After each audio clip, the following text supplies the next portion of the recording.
చరిత్రలో అందరూ చిలకలు పావురాల గురించి రాసిచు కాని గదే జాతిలో పుట్టిన కాకుల గురించి భయంగా రాయలే. తెంగికి మెరి గిది కడుపు మండిన కాకుల కథ, జమానాకెళ్ళి నడిచే శవాల కథ.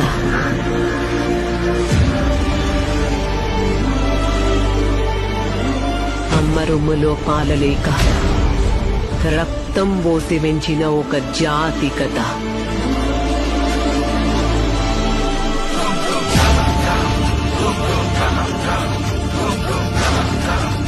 ఒక దగడొచ్చి మొత్తం జాతిల జోష్ తెచ్చిండు. అనిపించుకున్న కాకులు తల్వార్లు పట్టినాయి. గిది ఆ కాకులను ఒక్కటి చేసిన